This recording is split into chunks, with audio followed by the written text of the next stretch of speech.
Everybody knows life isn't worth living.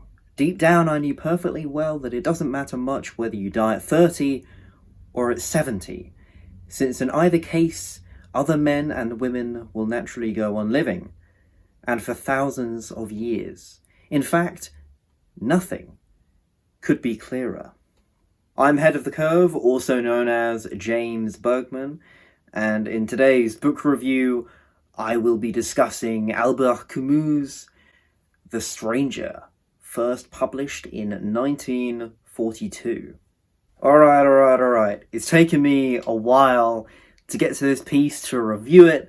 I've reviewed The Myth of Sisyphus, I've reviewed The Fall, I've reviewed the Plague or the Pest, whatever we want to go with in terms of translations. I know The Stranger is also called The Outsider, or Le Stranger, however you pronounce that. I have read it again. I first read this a few years ago before I started this whole YouTube thing. And now, yes, I finally got round to it. I am reviewing The Stranger. So for those who aren't aware of Albert Camus, he was a French philosopher and journalist. He was author of many, many books, some of which I've already mentioned. The Plague, Sisyphus, The Rebel, this one, The Stranger, The Fall. He's author of many books, and I think he's honestly got some of the best selections of short existential pieces that have ever been written. The Stranger is obviously the most popular one out of his bunch. Although I do think his other pieces are quite underrated. I know Camus is one of the pop philosophers, and a lot of people say that he's an existentialist, but then other people say that he's not. I think he's more of an absurdist, because in his Myth of Sisyphus, that is the philosophy of absurdism. And for those who aren't aware, it's basically the idea that, yes, life has no objective purpose, Camus says, but that doesn't mean we can't enjoy things along the way. That means, you know, why don't we still carry that boulder on our shoulders, as he says in Sisyphus, or like Sisyphus, whilst trying to hold this boulder up that is of life. We can still try and enjoy what we can, I guess. Although, I don't know how much Sisyphus was enjoying holding that boulder up, but in context to everyday life, I think that boulder is worth holding up temporarily until, well, it falls on you inevitably. So that's the whole idea of absurdism, carrying on anyway, despite existence not having any objective purpose. This is very different to nihilism, which is, it comes from ex nihilo, which is from nothing, and so it's nothingism. I mean, I think nihilism as a phrase, and, well, more of a practical application, I think that it's untenable. I don't think you can really act out nihilism in a sense, because by acting out nihilism you would be acting out nothing. There would be no motive for anything by definition. A lot of people say that Camus is a nihilist, existentialist, and I mean, he isn't. He's more of an absurdist philosopher. He's not an existentialist as such, or at least that's the impression I get from reading his books and doing some research about it. And Camus, obviously, if you've read his pieces, he's quite a bright guy. And I say bright not only intellectually but also just in his spirit. He wasn't this sort of Saran. He wasn't this Schopenhauer. He was generally quite satisfied and happy, I guess, in his pictures and in his writing. He seems to have an element of hope, which I think is quite rare for philosophers to have at times, apart from Marcus Aurelius, but there we go. And in that sense, I think that he's a very likeable philosopher. I love Camus. I think he's great. I think his fiction is far better than Sartre's. Not that I've read much of Sartre. I've only read Nausea, and I wasn't really a big fan of it. Camus, I think, is just the guy to go to for existential fiction, and especially because his books are typically quite short, with the exception of The Plague. It's not too long, but it's not as short as The Stranger or The Fall. His books are very accessible, and I think that he's earned the title of being this kind of pop philosopher, but I don't think that in any way negates the quality of his work, like it possibly could. So the premise of this book, and I'll read it out from my copy, which I really should get a better copy. I want a Penguin Modern Classics one, but I just haven't found one in a charity shop yet. Through this story of an ordinary man who unwittingly gets drawn into a senseless murder on a sun-drenched Algerian beach, Camus explores what he termed the nakedness of man faced with the absurd. So I've read The Myth of Sisyphus, I think, twice, and I've reviewed it on the channel. My conclusion about The Stranger and The Myth of Sisyphus is basically that The Myth of Sisyphus is the theoretical concept of absurdism, and The Stranger is Camus' way of kind of making it practically applicable, right? And sort of bringing it to life, the theory itself. And so I think that The Stranger is better if you want to have an understanding of what absurdism is, although it's never actually stated, I guess, which is why you should probably read them both in tandem. But I think that The Stranger illustrates the concept better just through the characters, I suppose, and the whole atmosphere of the story. I think that absurdism is far more pristine within The Stranger than The Myth of Sisyphus. So going more into the story, the character of Marceau, hopefully I'm pronouncing that correctly, because I kind of have a habit of not doing it, or not pronouncing things properly. I'm looking at you, commenters of my Dostoevsky reviews, especially of The Idiot as well. But anyway, Marceau, I'm going to go with that. He is very numb, very disconnected. The book is about basically him going through the motions, and the most iconic line, maybe in existential literature, is Maman died today, or yesterday maybe. I don't know. And many people have discussed this, this opening line. I mean, there's nothing really much for me to say apart from it effectively defines the rest of the book, because it's very numb, it's very disconnected. Marceau doesn't really understand his days, let alone when, well, later on in the piece, which we'll get to. And so it kind of sets up the rest of the story and his character in one sentence. And this is, I mean, Camus, like, that is a brilliant, that's just a masterful way of setting up the entire book in one sentence. I mean, that is great. Marceau is numb to cultural customs and sociability.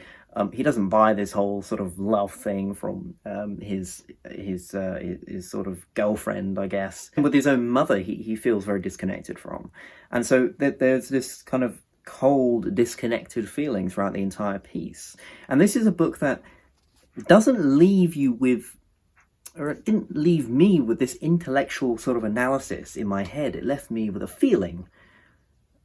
And it's kind of similar to No Longer Human in the sense that it leaves you with this very dark, numb feeling, which you can't really put down onto any definition, I think, or I couldn't. It just leaves you with this feeling. And I think that the claim could be made that the best books essentially do that. The best pieces of fiction leave you with a undefinable feeling. They dig deeply into your psyche, and then only like weeks later you can kind of think about it without being biased from how emotionally it has affected you. And so this is kind of one of those pieces. It's like only a few weeks afterwards it kind of, seeps in a bit. It really kind of digs deep in your mind after you finish reading it. So let's just go to the writing style. It is very blunt. It is very to the point. And I'm linking this to my previous point, which was this is what builds the character of Marceau. This is what builds the narrative. To the eye that isn't aware of the kind of story, I guess if you were to open it up, at first glimpse, it would feel like a very simplistic piece. It would feel like the writing is just very, very casual, very layman-like in a way. But actually, it isn't. It just has the illusion of that because it's trying to portray and set you up for quite literally the emotional distancing and through the writing style, it also backs up this feeling of like what is going on here? Like this is all just very, very distanced. I don't know. All right. So when it comes to when Marceau shoots the Arab on the beach. Okay, I'm not completely sure about the interpretation, like the right interpretation, whether that is even a thing. I don't know what Camus was thinking. I have no idea. But there are many interpretations, and one of them that I would stick to on I guess this reading is the sun was kind of his self-awareness, and as he was going through these motions, things were poking at him to feel more alive than he already was. And from these influences, and the sun is a great influence on us, visually, it attacks our, pores with heat. And so the sun is obviously a giant, quite literally. And so to me, it feels like the sun was attacking his conscientiousness in some way. Like it was making him far more self-aware. And when he couldn't take it anymore, when he wanted to challenge that, when he wanted to exit that, or at least swap it out for something else, he shot the Arab. And he even talks about like this feeling of like unhappiness and him wanting to sort of switch around how he feels in that moment. And from doing that, that was kind of his attempt to change how he was feeling, perhaps. And yeah, look, I don't know. It doesn't feel like there's any objective answer to this. Maybe Camus has talked about this himself, but it feels like the sun was a reflection of his awareness being, not his awareness, but awareness in general being militantly attacking him, perhaps, and he was kind of trying to turn it away. Yeah, I don't know. Let me know what you guys think of the whole beach scene. I'm not completely made up my mind up on it yet, as you can tell. So what happens later is that Masul is sent to prison. He is going through this court system, and the whole court thing I really enjoyed, and that's probably because of how absurdism really plays its part there. Because, he even notes how, like, oh, well, this is just a game, like, this is, these are all just kind of this one after the other, like, routine, this scheduled, very artificial, superficial thing. And, I think that kind of illustrates the concept of absurdism, which is, like, even Masul knew that this was essentially made up. This is a made-up system. And he was even saying, like, not that he knew much about it because he didn't really care, I guess, beforehand, but he was saying, like, he would change some things about it, and he was just commenting on how absurd it is overall, like this artificial system that humans have put in place to tolerate each other and to incarcerate others and to alienate others, I guess you could say, to employ this sense of justice. But justice is made up. It's only made from a democratic vote. And if we're going to go deeper here, I guess you could say the democratic vote is great, only not great insofar as you wouldn't get the captain of a ship to scrub the floors and get the floor scrubber to sail the ship. You'd get the right guy in his role. And the whole point is that, and I guess it's what Socrates said, how do you trust which person's vote to believe or to put any allegiance in? So I think this whole element of like democracy and artificial systems that humans have put in place to deploy justice and order is probably a big concept here. Like, the fact that we've done that is useful, but also absurd, because in a way we're just trying to deny mortality. We're trying to deny the fact that the world is chaos and that we don't really know what we're doing. We're just making it up as we go along.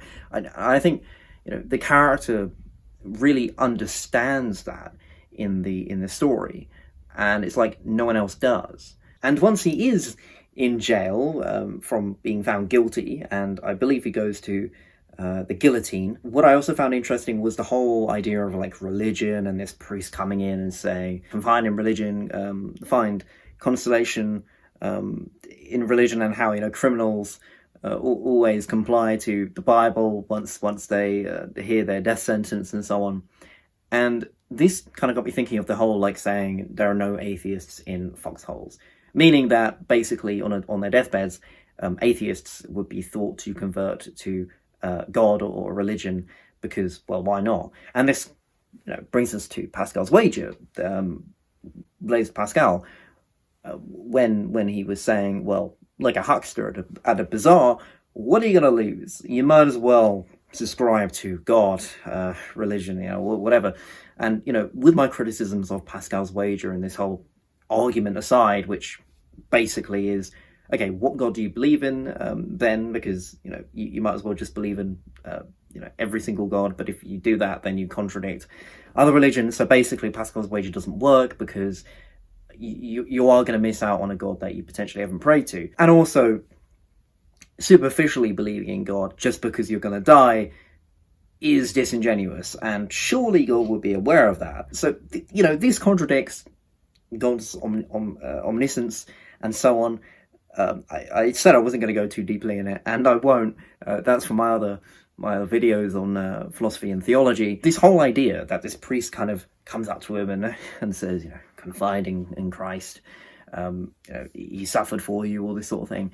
And I just enjoyed how he didn't compromise his beliefs or his lack of belief. He was honest to his intuitions, and in a way that was one of the only times that he actually was aware of his intuitions, and he did feel a certain solidarity and allegiance to an idea, which was, no, I don't find this guy convincing. I don't find this concept convincing. And there are a few times in the piece where he does this, where he actually does commit to a view, I guess. He's very iffy about everything. In the face of death, in the face of the theoretical concept of eternal hell, he didn't compromise his own dissidence against this superficial invitation to God's heaven, to his pearly gates. And I just found that to be really, really interesting. So the very last few sentences, I don't know, can be seen to be easy to interpret. I don't know. I don't really care. When I was reading it, I was kind of like, what does that exactly mean? Does this mean, and I'll read it out here, for everything to be consummated, for me to feel less alone, I had only to wish that there be a large crowd of spectators the day of my execution, and that they greet me with cries of hate. It always feels like he realizes that he is guilty of the crime that he's committed, kind of aware that he's done something wrong. But on the other hand, I'm thinking, is he saying that because he is embracing absurdism? He's embracing the fact that whilst he doesn't believe that he's necessarily done something wrong, I mean, I think that he generally knows something's up, but whether he, on a moral basis, agrees with the charge is another story. But I think that, if anything, he's embracing, this is the true embracing of absurdism, which is the made-up superficial law that has been granted upon him. And he's basically saying, look, greet me with the cries of hate. I guess at that point, that is the only thing that he will get. And so if that's the only thing you're going to get, then you may as well welcome it with open arms, I guess. I probably need to ruminate more on these final words, but I wanted to ask you guys, what do you think of the last few sentences of The Stranger? How would you sort of understand it? How do you interpret it? What do you think it means? What do you think he's thinking inside of his head? On a very psychological level, I'm intrigued to know what you think of these last few lines of the piece. In conclusion, The Stranger is just a great, no-brainer, classic introductory piece to existential fiction. It is a classic for a reason. People love it for a reason. Albert Camus is great. His books are great. I'm going to plug my reviews again. I've reviewed The Fall, The Stranger now, the Plague, The Myth of Sisyphus. So yeah, go check those out if you guys haven't seen them already, or if you want to check them out after looking at this review. Yeah, I just think this is a solid piece. I can't really have any faults of it. Maybe you could say it's too ambiguous in some aspects, but then again, that would be really scraping the bottom of the barrel. Anyway, yeah, go and read this piece if you like existential literature. Thank you very much for checking out this review, guys, and yeah, I'll see you in the next video.